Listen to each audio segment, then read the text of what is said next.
It is from where I'm looking. Lest I forget, apologies. I'd like to acknowledge the traditional owners of the place. Never ceded the land, conquered land.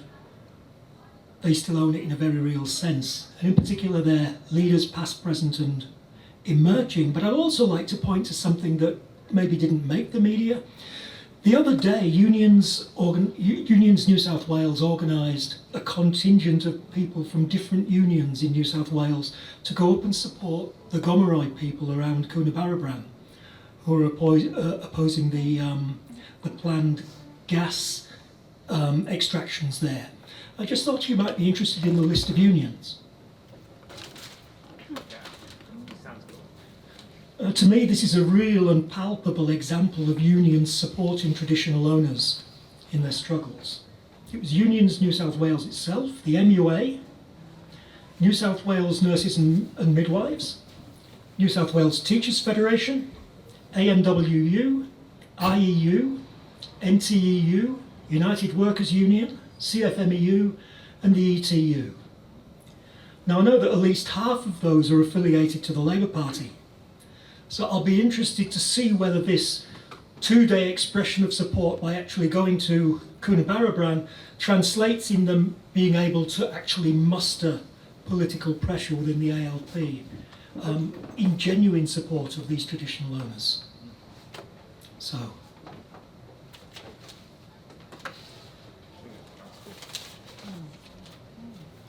But back to the COP. I found myself wondering what it is that people don't get. Ever since the late 70s, the way that the Conference of the Parties was set up was that they only allow a 2 chances out of 3 chance of succeeding. 1 chance out of 3 means total disaster. That's not really very good odds.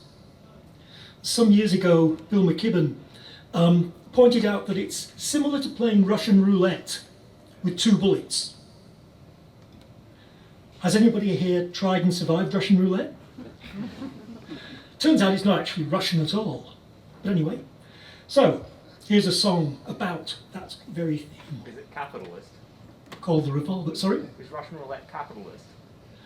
I'm not precisely sure of its origin.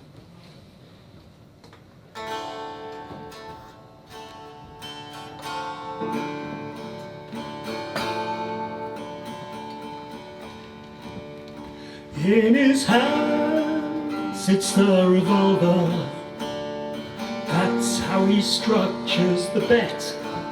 For him it is the great problem solver. A good game of Russian roulette. The cylinder is smooth, 6 chambers gleaming. He keeps the action sweet with coats of oil. The handle's rough, like lumps of coal. The pour makes the gas rise in a coil. Time to start, you sit in a circle. He spins the cylinder with a smile on his face. You're only there, 'cause you think you have to be. And you struggle with any semblance of grace. The revolver is very mobile. It slips easily from hand to hand. Oh, another person. It leaves behind a slick of oil to show who's really in command.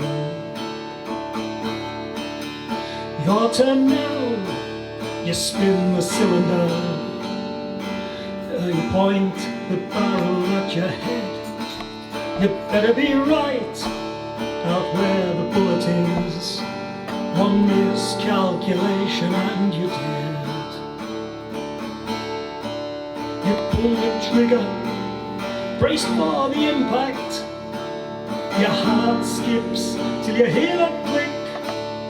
You smile feebly through your terror, and you hide your sudden need to be violently sick.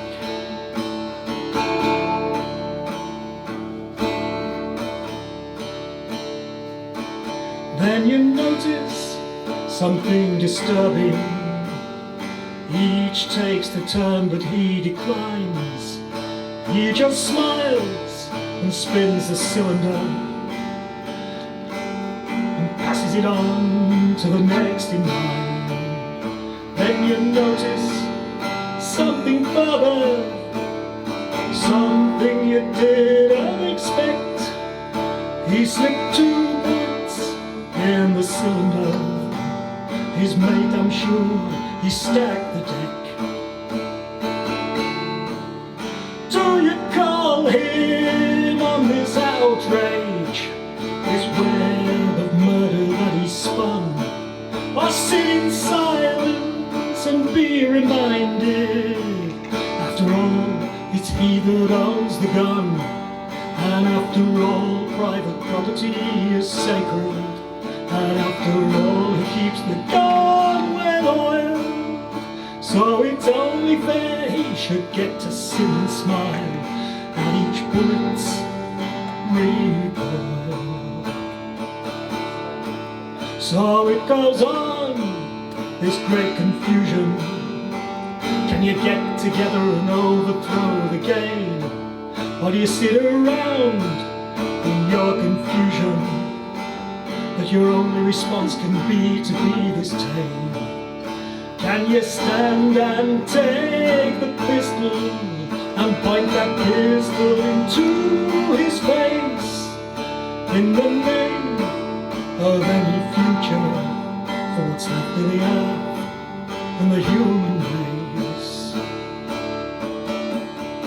In likewise, year on year, we watch as if watching but arranged for the outcomes of each conference of the parties to the UN Framework Convention on Climate Change, from where climate expertise is excluded, where any voice for planet or people is treated like scum, but where fossil fuel giants are welcome, even though it's they that own the gun. Our 1 in 3 chance of total failure is the same as 2 bullets out of 6. If 1 in 3 planes or bridges kept crashing in flames, would you take the risk? But for decades we've persisted in letting them hold that pistol to our brain. Isn't it time we resisted and took our power back again? Can we stand and take the pistol and point that pistol into his face, in the name of any future for what's left of the earth and the human race? Can we stand and take the pistol and point that pistol into his face, in the name of any future for what's left of the earth and the human race? In the name of any future for what's left of the earth and the human